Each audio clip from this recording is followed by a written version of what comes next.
क्योंकि परमात्मा हर व्यक्ति को यहाँ इस धरती पर एक विशेष काम से देता है।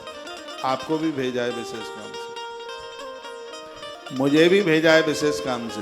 बस अंतर इतना है कि कोई उस कार्य को, ड्यूटी को समझ लेता है, कोई समझ नहीं पाता। बीमार होकर इस जिंदगी को खत्म मत कीजिए, सिर्फ खा पी करके ही इस जिंदगी को खत्म मत कीजिएगा। मैं बहुत आग्रह पूर्वक निवेदन करूंगा, ईश्वर ने हमें और आपको इस धरती पर एक विशेष कार्य के लिए भेजा है। आप डॉक्टर हैं, अच्छी डॉक्टरी कीजिए, मरीज ठीक हो, पैसा कम लगे, उसको स्वास्थ्य मिले। आप अच्छे टीचर हैं, बढ़िया से पढ़ा लिखा करके बच्चों को तैयार कीजिए।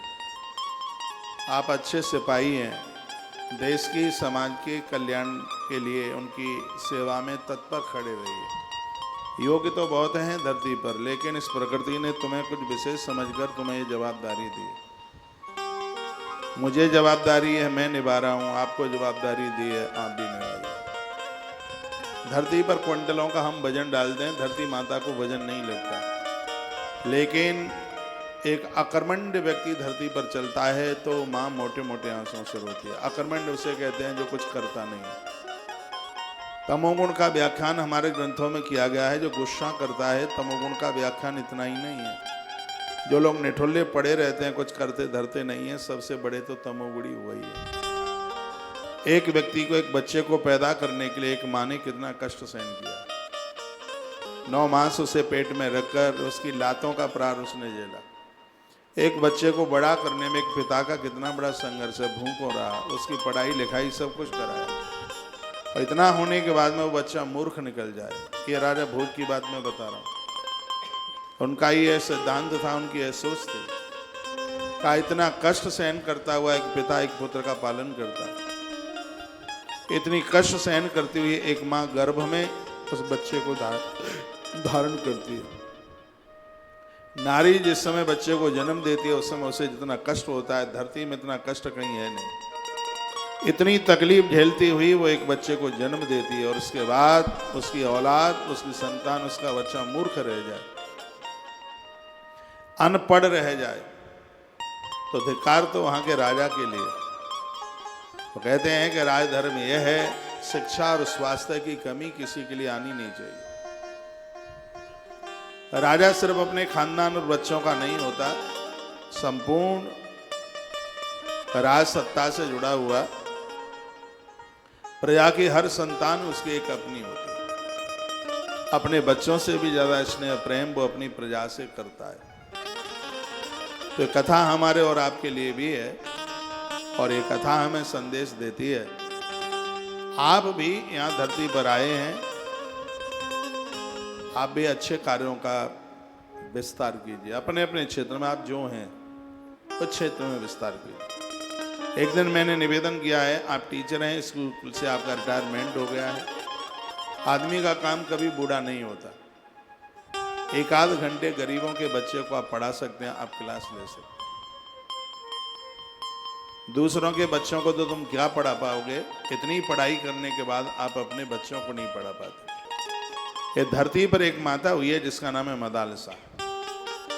उसने अपने बच्चों को ऐसा पढ़ा और यह कहा कि ये बच्चे अब जन्म लेने के लिए, मरने के लिए किसी नारी की कोख में नहीं जाएंगे, इनको मुक्ति मिलेगी, इनका उद्धार होगा। राजा भोज की कथा सुनाकर मैं एक आपको कविता नहीं सुना रहा हूँ, मैं आपको एक कहानी, एक स्टोरी नहीं सुना रहा हूँ। राजा भोज से वो शिक्षा मिलती है हमें, उनके वक्तव्य, उनके विचार को देखिए कि एक नारी इतना कष्ट सहन करने के बाद एक बच्चे को पैदा करती है। एक पिता भूखों रह करके एक बच्चे का पालन करता है, और ऐसी औलाद निरक्षर रह जाए, मूर्ख रह जाए, तो कितने अफसोस की बात है, कितनी सोचने की बात है। यदि मुझे इस गद्दी के लिए चुनाव प्रकृति ने किया है तो क्षेत्र में मैं काम करूंगा, मैं किसी को अनभिज्ञ नहीं रहने दूंगा, मैं किसी को अशिक्षित नहीं रहने दूंगा, मेरे राज्य में स्त्री पुरुष कोई भी मूर्ख नहीं होगा। यह उसने ढिंडोरा पिटवाया था, और इसी के ऊपर राजा भोज का बहुत बड़ा काम है। ये सब सरकार के ही भरोसे हम छोड़ दें, नहीं, ये हम और आप भी कर सकते हैं। मैंने बहुत समय पहले राजा भोज के चरित्र को अपने विद्यार्थी काल में ही पढ़ा था, और यह मुझे बहुत अच्छा लगा था कि शिक्षा के क्षेत्र में उन्होंने इतना बड़ा काम किया। इनसे ही तो सीख करके हम तुलसी गुरुकुल विद्यापीठ की स्थापना की है। बच्चों की पढ़ाई के लिए रोज अनाउंस करते हैं, आप अपने बच्चों को लेके आइए, यहाँ कोई पैसा पूसा नहीं लगता, कपड़ा लत्ता सब कुछ व्यवस्था यहीं से है, बच्चे यहाँ से बन के जाएंगे। ईश्वरीय कोई कृपा है, घर दो बच्चों को पढ़ाना मुश्किल होता है, हर साल सैकड़ों बच्चों का एडमिशन होता है, अभी भी एडमिशन चल रहा है। ईश्वर ने हमें और आपको इसलिए धरती पर भेजा। यहाँ एक बड़ी अच्छी बात कही गई है, कहा है कि हम और आप यहाँ धरा पर आए हैं तो एक किसी विशेष प्रयोजन के लिए आए, एक किसी खास काम के लिए आए, लेकिन पूरा जीवन निकल जाता है, स्त्री पुरुष अपने उस कार्य से वंचित रह जाते हैं, उसको नहीं कर पाते। उस कार्य को बड़े उत्साह के साथ कीजिए, आप प्राइवेट सेक्टर में, आप सरकारी सेक्टर में, आप कहीं भी हैं। इस प्रकृति से रुपया लेकर के इसको 5 गुना काम, 5 रुपए का काम करके इसको दो, तो आपका कर्म आपकी पूजा बन जाएगा।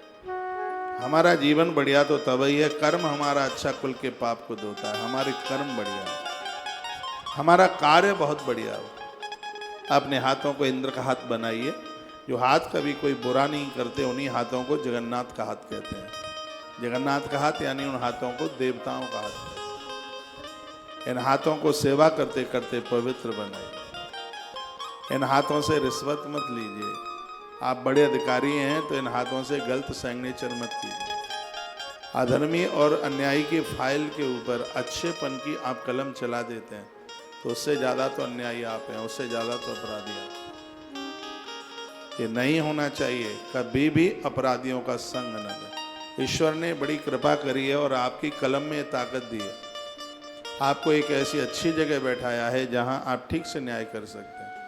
लेकिन किंचित मात्र थोड़े से धन के लोभ में आकर के और आप अन्यायियों को, अपराधियों को एक दिशा दे देते हैं, उन्हें शरण दे देते हैं और आपकी कलम उन्हें आगे बढ़ा देती है। घोर अन्याय, ये घोर अपराध है, बिल्कुल नहीं होना चाहिए। और दंडियों को न्याय नीति कहती है कि उनको दंड मिलना ही चाहिए, प्रकृति का कहना।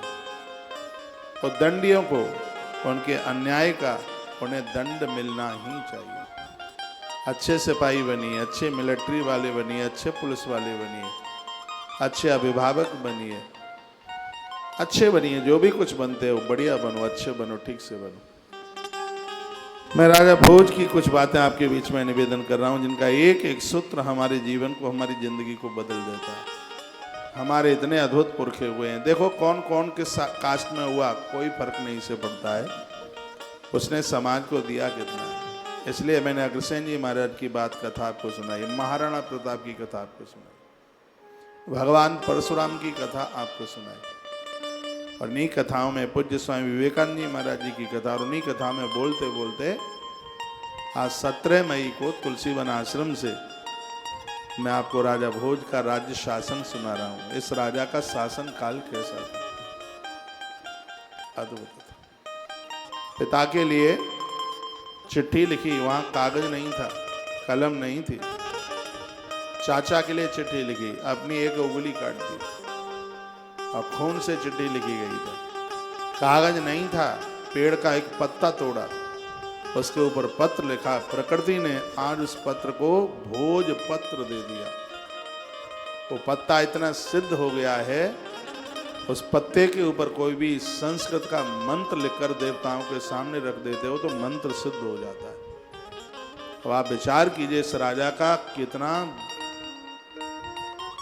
अद्भुत न्याय रहा होगा, जिसके नाम से एक पत्र पत्ता बन के तैयार हो गया, भोज पत्र। इसलिए तो उसको भोजपत्र कहते हैं। वो पत्र, वो पत्ता भोज के नाम से, राजा भोज के नाम से जुड़ा हुआ। देवताओं ने वरदान दे दिया उस पत्र को, इसके ऊपर कुछ भी देव भाषा में कुछ भी लिखा जाएगा वो सिद्ध हो जाएगा। आज भोजपत्र पर पूजा पाठ में भोजपत्र लिया जाता है, घर के गृह प्रवेश में, मांगलिक कार्यों में भोजपत्र लिया जाता है। गुप्त मंत्र भोजपत्र के ऊपर लिखे जाते हैं। ग्रंथ पुराणों की भाषाएं भोजपत्र पर लिखी जाती हैं। वो पत्ता ही राजा भोज के नाम से जुड़ गया। मेरी बातें सुनकर के आप बोर तो नहीं हो रहे हैं? हाँ, लैंग्वेज समझ में आ रही है? पवार या परमार इस वंश के पुरखे हुए हैं राजा भोज, जिनका जन्म उज्जैन में हुआ, अवंतिका नाथ के चरणों में हुआ, क्षिप्रा के किनारे पर हुआ। क्षिप्रा के प्रति उनकी बड़ी श्रद्धा है, भगवान कृष्ण के प्रति उनकी बड़ी श्रद्धा, महादेव के प्रति तो श्रद्धा है ही। ऐसा बताते हैं कि जिस समय गुरुकुल में पढ़ते थे, इस बालक भोज को देख करके गौ माता के थनों में दूध उतर के आ जाता था। गाय के सामने आए गैया इतना बात्सल्य करती थी, गौ माता के थनों में दूध उतर के आ जाता था और बिना पात्र के गैया मैया के थन के नीचे लग करके और वह गौ माता का दूध पीते थे। मैंने आरती में लिखा भी है, देखो। मातु सावित्री के छैया पिलाया दूध मातु मैया, मातु सावित्री के छैया पिलाया दूध मातु मैया, शरण गई बाल मुकुंदा की, आरती गोकुल चंदा की। इनके चाचा जी ने इनको मारने के लिए एक बहुत बड़ी व्यवस्था की थी, लेकिन जो सेनापति मारने के लिए गया था उसके हाथ कांप गए थे। राजा भोज ने एक चिट्ठी लिख करके दी, कहा मेरे चाचा को दे देना। वो पंक्तियां हमने आरती में डाली हैं।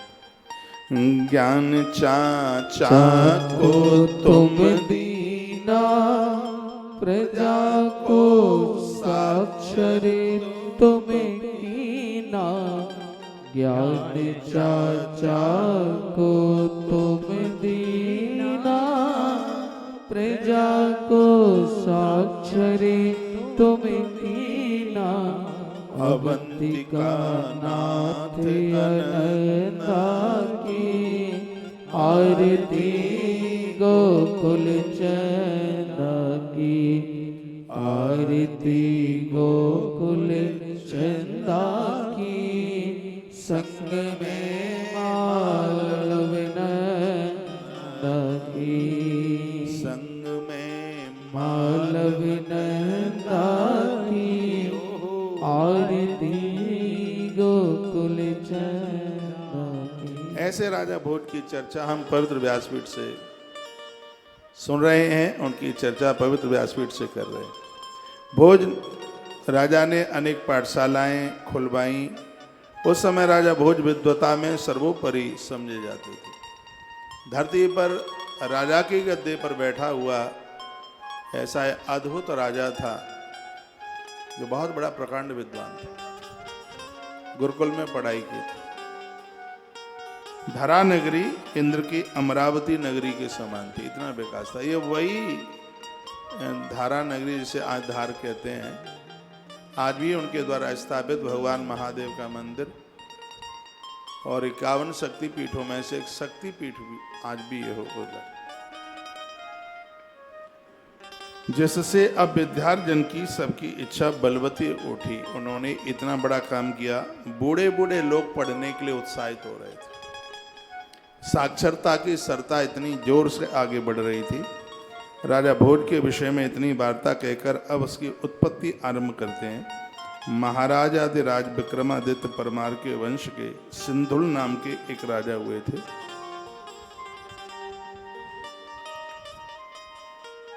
बड़े अद्भुत राजा हुए थे। वो उज्जैनी नगरी में राज्य करते थे। उन्होंने अपने पूर्वजनों को पराजित हुआ देखकर स्वयं उन्होंने अन्यायी राजाओं के ऊपर उन्होंने विजय प्राप्त की। वह राजा अपनी प्रजा का पालन करने में उत्तम रीति से उन प्रजा के लोगों को अपने पुत्र की तरह समझ करके उन्होंने शासन किया। बताते हैं कि जिससे वह अत्यंत सुखी थे, केवल अपने पुत्र को ही वो अपना पुत्र समझकर नहीं, संपूर्ण प्रजा को उन्होंने अपने बच्चे की तरह समझा। जब उनकी वृद्धावस्था बहुत नज़दीक आ गई, तब उनको लगा कि मेरा एक ही पुत्र है और इस पुत्र को मैं गद्दी का मालिक बनाना चाहता हूं। उनके मन में ऐसी बात आई। फिर उन्होंने मन में विचार किया कि मेरा भाई है मुंच, उसको बड़ा बुरा लगेगा। फिर उनको लगा कि यदि राजा अपने पुत्र को गद्दी का मालिक बनाता है तो कोई अपराध तो है नहीं। बेटे की उम्र अभी बहुत कम थी, तो उन्होंने सोचा कि मैं ऐसा कर देता हूँ, अपने अनुज मुंच को गद्दी का मालिक बनाकर मैं इसको कह देता हूँ, जब मेरा बालक गद्दी के लायक हो जाए तब यह राज्य मेरे पुत्र को लौटा देना। ऐसा उन्होंने मन में विचार किया और अपने अनुज, अपने छोटे भाई को गद्दी का मालिक बना दिया। पांडु के साथ भी कुछ ऐसा ही हुआ था। गद्दी के मालिक तो पांडु ही थे। उन्होंने धृतराष्ट्र को कुछ समय के लिए गद्दी दी और ये कहा था, बच्चे अभी तो मेरे कोई संतान है नहीं, जीवन का कुछ भरोसा नहीं है, पता नहीं है, यदि कुछ हो जाता है तो मेरे मन की ऐसी इच्छा है कि हस्तिनापुर की गद्दी का मालिक मेरे अंश से जन्म लेने वाला बच्चा हो। ये बात दुर्योधन को बहुत बुरी लगती थी जब वो सुनता था। तो राजा सिंघल बड़ा अद्भुत राजा था, बड़ा न्यायप्रिय राजा था वह। तो उनका बेटा बड़ा छोटा था। राजकुमार भोज जब 5 वर्ष का हुआ तब सिंधुल राजा को संतोष हुआ। अब राजा अत्यंत वृद्ध हो गए, बूढ़े हो गए थे और चिंता करने में चित्त में अत्यंत उदासीनता छाई रहती थी। उन्होंने संसार को त्यागने का विचार कर लिया। उनके चित्त में यह विचार आया कि पुत्र के होने पर भाई मुंच को राज्य देना भी योग्य है कि योग्य नहीं है, मैं किससे परामर्श लूं। महापुरुषों से वो मिले। महापुरुषों ने उन्होंने जो कहा, महापुरुषों ने उन्होंने वही किया। मुंच बहुत महाबलवान था, वह राज्य छीन लेगा मेरे पुत्र से, ऐसे मन में उनके में बात आई। क्योंकि लोभ प्रतिष्ठा, लोभ पाप का मूल है। लोभ प्रतिष्ठा पापस्य प्रसूतिर लोभ एव च द्वैष क्रोधाद जनको लोभात पापस्य कारणम। लोभात क्रोध प्रभवती, क्रोधात द्रोह प्रवर्तते। लोभ से ही पाप प्रकट होता है, ऐसा हमारे ग्रंथ में कहते हैं, कहा गया है। व्यक्ति के अंदर उदारता होनी चाहिए। व्यक्ति जितना लालची, जितना लोभी बना है, उसको इस समाज में बहुत नीचा देखने पड़ा। मेरे पास कुछ है, आपके पास कुछ है, जरूरत से ज्यादा है वो त्यागने के लिए। नदियों में रेती ज्यादा हो जाती है तो नदियों में बाढ़ आती है, रेत पूरा किनारे पर छोड़ देती है, पटक देती है। किसी के भी पास में जो भी कोई है, वृक्षों पर भी पत्ते इतने ज्यादा हो जाते हैं कि झेलना मुश्किल होता है। तो वर्ष में कुछ समय ऐसा आता है जिसमें वृक्ष पत्तों को त्याग देते हैं, त्यागते हैं उसको। तो त्यागने की भाषा कल आप महात्मा विवेकानंद जी महाराज को आप सुन रहे थे। कहा जीवन का यही आदर्श है कि व्यक्ति के अंदर त्याग की भावना होनी चाहिए, देने की भावना उसके अंदर होनी चाहिए। तो लोभ है प्रतिष्ठा पापस्य प्रसूत लोभ एव च। लोभ व्यक्ति की प्रतिष्ठा को नहीं बढ़ने देता। कोई कितना भी ज्ञानी हो, कितना भी बड़ा विद्वान हो, कितना भी पढ़ा लिखा हो, यदि उसके पास लोभ है, वो कितना भी बहुत ज्यादा विद्वान बना रहे, लोभ उसकी प्रतिष्ठा को बढ़ने नहीं देगा, कहीं न कहीं उसे नीचा दिखा देगा। लोभ की प्रवृत्ति ऐसी है। गीता तो कहती है कामात क्रोधो बला जायते। कहा लोभ से, लोभ की पूर्ति हो जाती है तो आपकी इच्छाओं की पूर्ति हो जाती है तो लोभ प्रकट हो जाता है, और इच्छाएं अधूरी रह जाती हैं तो क्रोध पैदा हो जाता है। और ये दोनों ही चीजें बड़ी खतरनाक। भगवान कृपा करे कि हम और आप इस लोभ से बचे रहें। लोभ में व्यक्ति खा सकता नहीं, पहन सकता नहीं, किसी के लिए कुछ कर सकता नहीं। इस धरती पर ऐसे लोग ज्यादा हैं जिनके पास पैसा बहुत है, और धरती पर ऐसे लोग बहुत हैं जिनके पास पैसा है नहीं।